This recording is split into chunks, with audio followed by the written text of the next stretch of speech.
बाद बिहार नवनिर्माण का एक अभियान शुरू करेंगे, जिसमें बिहार में शिक्षा, स्वास्थ्य, रोजगार, पलायन बंद होने का जो मुख्य मुद्दा दंतराज का है, उन मुद्दों को लेकर फिर से जनता को जागृत किया जाए, जनता के साथ खड़ा हुआ जाए और जहाँ कहीं भी जनता के साथ सरकार या सरकार के प्रतिनिधियों के द्वारा कोई गलती हो रही है उनके लिए उनकी मदद की जाए।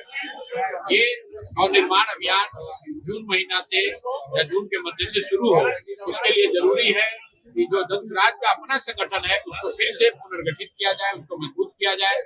और चंपारण में बहुत सारे साथी नहीं पहुंच सके थे, इसलिए मैंने तय किया है पार्टी ने कि हम लोग हर जिले में जाएंगे और सभी कार्यकर्ता साथियों से, जो साथी दंतराज के विचार से, इस प्रयास से जुड़े हुए हैं, उनसे राय विचार किया जाए कि किस तरीके से इस अभियान को आगे बढ़ाया जा सकता है। बिहार नवनिर्माण का जो अभियान हम लोग शुरू करना चाहते हैं, उनमें किन बिंदुओं को शामिल किया जाए, संगठन को कैसे पुनर्गठित किया जाए, कैसे मजबूत किया जाए, इन सभी बिंदुओं पर साथियों की राय ली जा रही है। एक बार जब उनकी राय हो जाएगी तो एक विस्तृत जो नवनिर्माण अभियान का की जो घोषणा होगी उसकी घोषणा करेंगे, फिर जून से उसका काम शुरू करेंगे। बिहार में बिल्कुल रिजल्ट के खिलाफ सुप्रीम कोर्ट गए थे, क्योंकि हम लोग का ऐसा मानना है और आज भी मानना है कि जिस तरीके से 10,000 रुपए देकर चुनाव के समय में वोट को प्रभावित किया गया है वो अनैतिक है।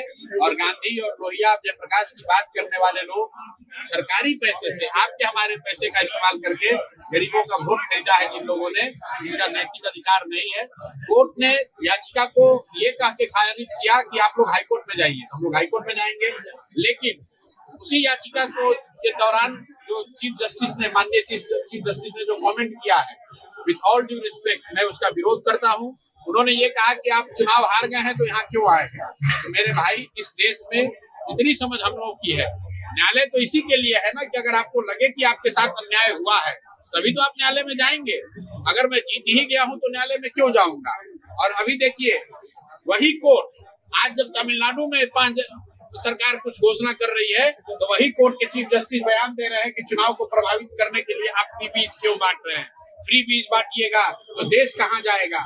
तमिलनाडु के लिए आप ये शिक्षा दे रहे हैं। और जब वही लोग, वही व्यवस्था बिहार में 10-10 हजार रुपए बांट रही थी, तब ना चुनाव आयोग को दिख रहा था ना न्यायालय को दिख रहा था। ये दोहरा मापदंड है, बिहार के लोगों के साथ दोहरा मापदंड है, सत्ता और विपक्ष के साथ दोहरा मापदंड है। बिहार में लगातार इन दिनों आपराधिक घटना बढ़ गई है, उसको क्या कहिए भैया। बिहार में आपराधिक घटना पिछले कई साल से है। ये बिहार का दुर्भाग्य है कि जो लोग इस व्यवस्था में शामिल लोग इस इन आपराधिक घटनाओं के लिए, भ्रष्टाचार के लिए दोषी हैं, जो इसके लिए जवाबदेह हैं।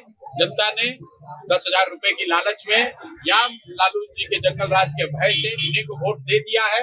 अब जनता को लग रहा है कि भाई फिर गलती हो गई, तो भाई जैसा बोओगे वही काटोगे। जो व्यवस्था आपने बनाई है, अगर आपने भ्रष्ट व्यवस्था को फिर से वोट देकर फिर से उन्हीं को सरकार में शामिल किया है तो भ्रष्टाचार नहीं रुकने वाला है, स्कूल नहीं सुधरने वाला है। मैं बिल्कुल कैमरे पर कह देता हूँ, चुनौती दे रहा हूँ, स्कूल अस्पताल नहीं सुधरने वाला है।